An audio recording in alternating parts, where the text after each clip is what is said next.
Assalamualaikum warahmatullahi taala wabarakatuh. Alhamdulillah, terima kasih kerana menonton video pengajaran untuk kali ini.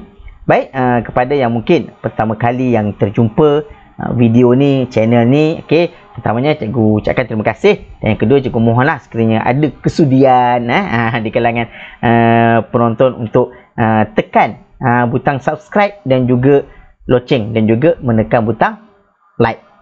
Okey, sebagai tanda sokongan kepada video ataupun channel cikgu ni. Terima kasih di atas sokongan anda. Semoga dibalas oleh Tuhan, oleh Allah Subhanahu Wa Taala, insya-Allah. Okey, baik, hari ini kita nak meneruskan pembelajaran untuk subjek geografi bagi tingkatan 2. Mana tahu? Oh, dah ada kat atas tu. Tingkatan 2. Bab 10.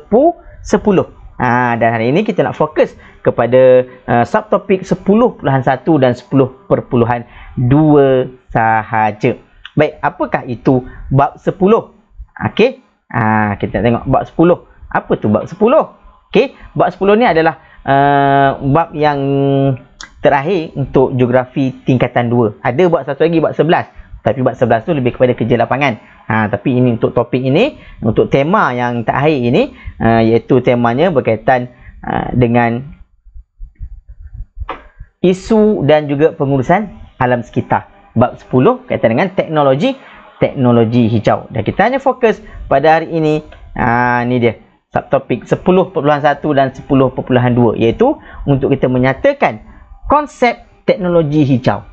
Nak menyatakan konsep teknologi hijau. Yang kedua, kita nak menerangkan pula macam mana kita dah tahu konsep teknologi hijau, macam mana kita nak mengetahui itu adalah teknologi hijau. Ada ciri-ciri produk teknologi hijau. Yang itu yang kita akan lihat di dalam pengajaran pada hari ini. 2 saja subtopik.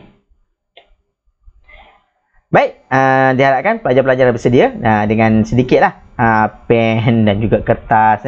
Jangan hanya mendengar saja. Kalau boleh tengok, bila dengar tu adalah sedikit catatan sikitlah, supaya lebih banyak ilmu ataupun input yang pelajar akan dapat sebenarnya dengan melihat, mendengar dan juga ada sedikit pergerakan. Baik, untuk 10.1 konsep teknologi hijau. Apakah yang dikatakan sebagai teknologi hijau? Okey. Baik, apakah konsep teknologi hijau? Baik, seperti mana yang ada di slide di kanan cikgu ni. Okey, boleh nampak ke ada gangguan? Oh, ada sedikit gangguan, Okey, sekejap cikgu adjust gangguan ni. Sedikit gangguan, sekejap. Baik, insya-Allah. Okey, boleh nampak dengan jelas. Baik, teknologi hijau merujuk kepada pembangunan dan juga aplikasi, sama ada produk ke, peralatan ke, gadget ataupun sistem yang dibangunkan untuk memelihara alam sekitar dan juga sumber-sumber jadi yang ada. Itu dia konsep teknologi hijau, iaitu pembangunan, sama ada dalam bentuk aplikasi produk ke, peralatan ke, ataupun pembangunan sistem ke, yang bertujuan untuk memelihara alam sekitar dan juga sumber jadi yang ada. Dan dikatakan juga teknologi hijau ini dapat meminimumkan atau mengurangkan kesan negatif daripada aktiviti manusia yang menggunakan teknologi hijau ni kepada alam sekitar. Itu tujuan dia. Bila ada pembangunan, research and development, ada pembangunan yang dilakukan, jadi teknologi yang kita gunakan ni dapat meminimumkan kesan ataupun efek kepada alam sekitar. Dan kita juga bertanggungjawab sebenarnya, kenapa kita buat teknologi hijau ini, kenapa perlu adanya teknologi hijau ini? Sebab kita bertanggungjawab untuk memastikan generasi pada akan datang dapat juga menikmati kualiti hidup seperti mana yang kita nikmati sekarang ni. Udara yang bersih, sekitar yang cantik. Jadi kita nak memastikan generasi akan datang juga dapat menikmati benda yang sama seperti kita nikmati pada hari ini atau lebih baik. Itulah perlunya, pentingnya penggunaan teknologi hijau. Okey. Boleh faham konsep dan juga kenapa perlunya teknologi hijau.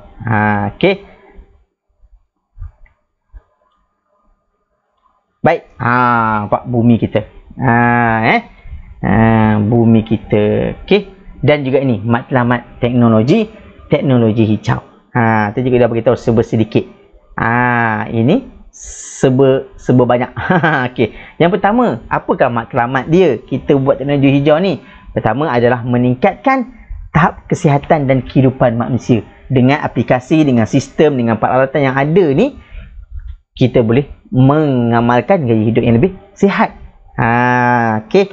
Yang pertama. Yang kedua, sudah tentunya untuk mengurangkan impak negatif ataupun kesan negatif daripada kita menggunakan aplikasi, gadget ataupun peralatan perkakasan yang ada ni. Kita tak naklah nanti aktiviti kita menggunakan peralatan-peralatan, aplikasi-aplikasi yang ada ini akan mendatangkan impak yang negatif kepada alam sekitar. Kita tak nak. Sebab itulah matlamat teknologi hijau.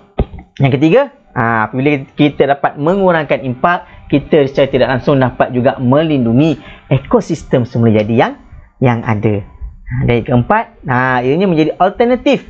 Alternatif ni maksudnya pilihan lain untuk menggalakkan lagi perkembangan ekonomi. Bila adanya pembangunan, adanya inovasi-inovasi baru, peralatan-peralatan baru, perkakasan baru, sistem yang baru, jadi alternatif lah. So secara tidak langsung juga akan menggalakkan perkembangan ekonomi. Banyak pula peluang pekerjaan yang dapat dijana, dihasilkan, diwujudkan. Itu matlamat. So ada berapa tadi kelas? Ada lebih kurang 4 matlamat teknologi hijau.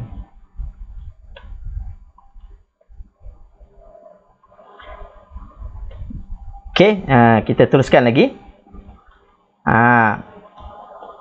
Yang ini dia menerangkan secara khusus macam mana boleh meningkatkan tahap kesihatan dan kehidupan manusia. Bebas daripada pencemaran alam, udara ke air ke, atau bau bunyi, dapat menikmati kegiatan yang lebih berkualiti, lebih sihat. Dia bagi penghuraian. Yang nombor 2 tadi, melindungi ekosistem ni. Macam mana boleh melindungi ekosistem kita? Hutan menjadi tempat tinggal flora dan fauna. Sebab apa? Sebab kita pelihara, kita jaga daripada terkena bentuk-bentuk pencemaran sekitar. Sungai menjadi lebih bersih, selamat. So kita boleh minum, hidup akuatik pun boleh hidup dengan lebih sihat. Menggunakan impak negatif daripada aktiviti manusia.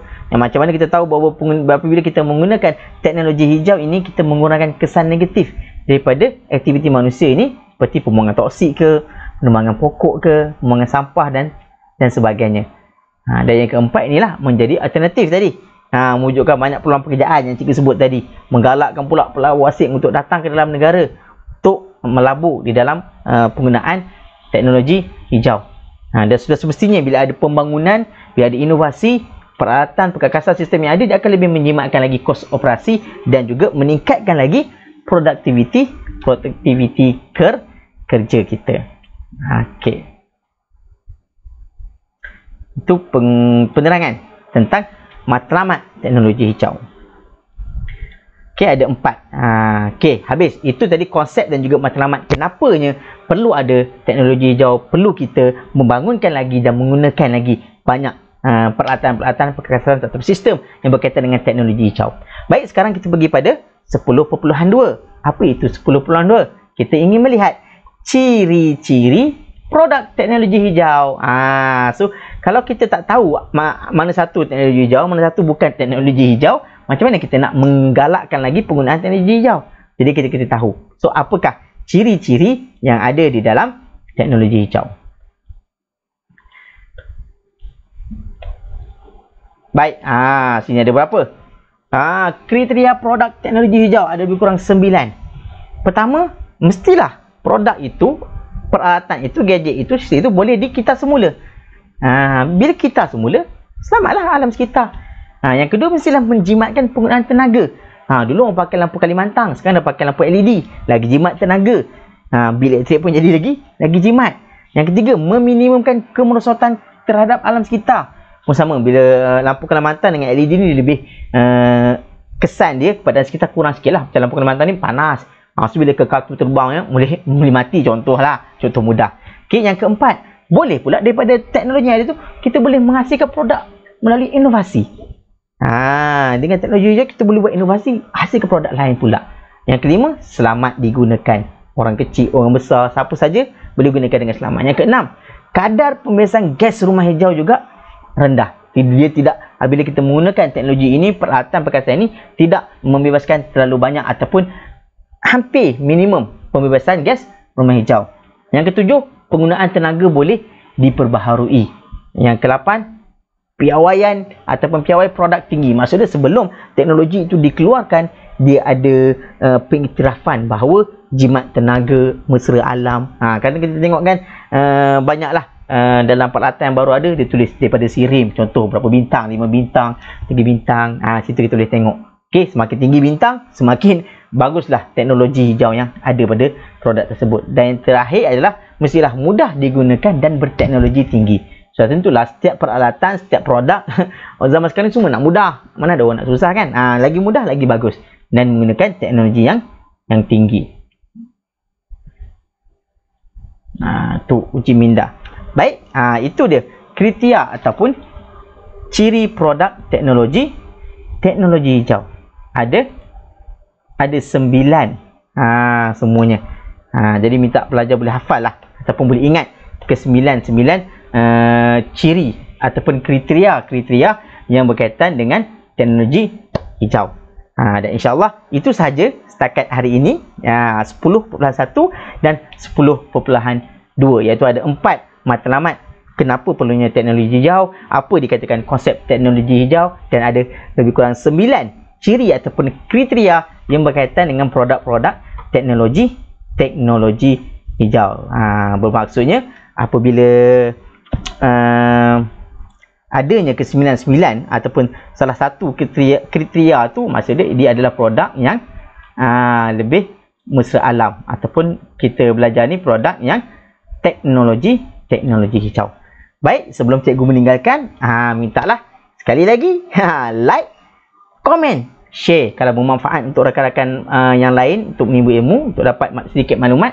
Share, subscribe supaya sekiranya ada video baru, pelajar tidak akan ketinggalan. Sekali terima kasih di atas tontonan anda semua. Sekian, Assalamualaikum warahmatullahi taala wabarakatuh. Sehingga kita jumpa lagi di dalam kelas ataupun video pengajaran seterusnya. Bye bye.